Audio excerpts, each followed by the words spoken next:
The Sisters of Parvos give out some pretty interesting rewards, and while the tenant weapons are pretty exciting, the real draw for many of us is the new robotic Hound companions.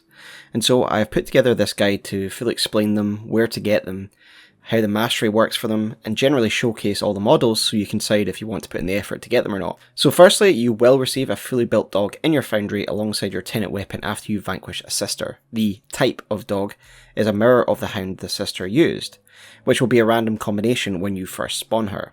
This means that those who don't want to bother with the modular aspect of the hounds don't need to, because they will get a complete one every time they kill a sister, and after enough sisters have spawned, you will get each of the type of hounds eventually. However, the dogs are modular, with there being 4 different components to each hound. There is the model, or the head, the bracket, stabilizer, and the core. Later on we will look at what each module contributes to. However, at a high level, and in regards to mastery, there are actually really 3 types of hounds, governed by their model, which is essentially the head, and there are 3 hound weapons in total, each coming with a different head. So let's go over the 3 overall types of dogs based on the model. There's the Heck model, which uses the AK-10 weapon, a puncture and slash based weapon. There is the Dorma, which uses the Battle 10 weapon, an impact and puncture based weapon, and then there is the Barrier model, which uses the Lacerton weapon, a slash and impact based weapon. When I say uses the weapon, I mean this is the weapon that comes with each model by default. Of course, you can switch these weapons in between each hound. The 6 items on screen that are orange, the 3 models and the 3 weapons, are the only items that you actually need to worry about if you're concerned only with mastery. These are the items that contribute to the mastery level. So for those that are not bothered by customization and only want the mastery, you want one of each model, regardless of the core, stabilizer and bracket, and you will need each of the weapons as well. However, bear in mind for the model you will need to guild them, so they go up to that extra 30 levels beyond the original 30, and that is how you actually get the mastery. The model of the head is basically the dog. I currently own 2 of the 3, which I will showcase now.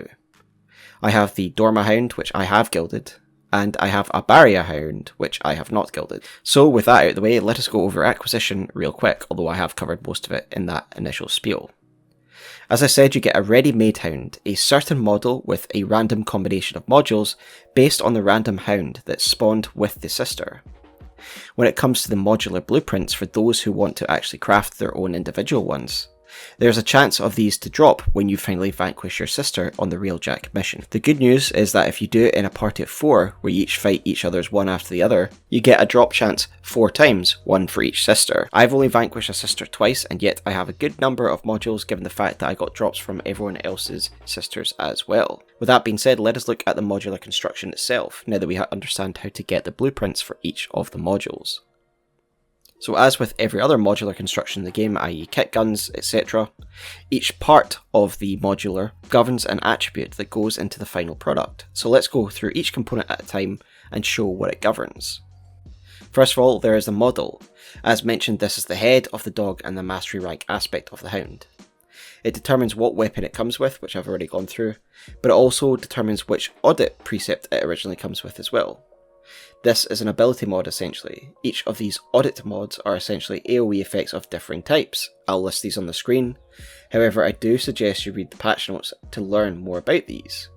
However, as with weapons, while this is the original set of precepts that come with the dog, you can of course equip whatever mods you like to each dog, once you have them all of course. Next we have the core. This simply determines the allocation of shields, health and armour, each having a different variance of each. The bracket modifies each of the health, armour and shields by differing percentages, and includes one of the denial precept mods, which are essentially defensive mods of varying aspects. Again, I will list these on the screen. However, again, I do suggest you look at the patch notes and decide which one you think is best for you. Again, you get these precept mods when you have that module at one time, and then you can use it on any other hound after that point. And finally, we have the stabilizer, i.e. the tail of the dog. And this determines the polarity slot given, as well as the Pyraxis precept that comes with the hound, again another mod, which are essentially specialised weapons. Again, whilst these precepts come with a certain mod in the first place, you can of course equip any mod on any hound once you own all of the precepts yourself. I don't want to further complicate this guide by discussing the different precepts and what combinations I think are best. Again, I suggest you look at the patch notes, see what they're all about, and kind of come up with your own combinations and see what's best for you. Once you have all 4 parts ready, go to legs, put it all together, and ta-da, you have your very own modular dog. No matter if you build your own dog or if you just take the one that you get from your sister, you will need to guild these dogs at legs if you want to gain the full mastery and therefore the full potential of these hounds. So are they worth it? I really like my gilded Dorma Hound. I think he looks pretty sweet. You can chuck an ephemera on him, as I have here, and you can colour them however you like, as well as putting your own sigils on them, and I think he looks real good.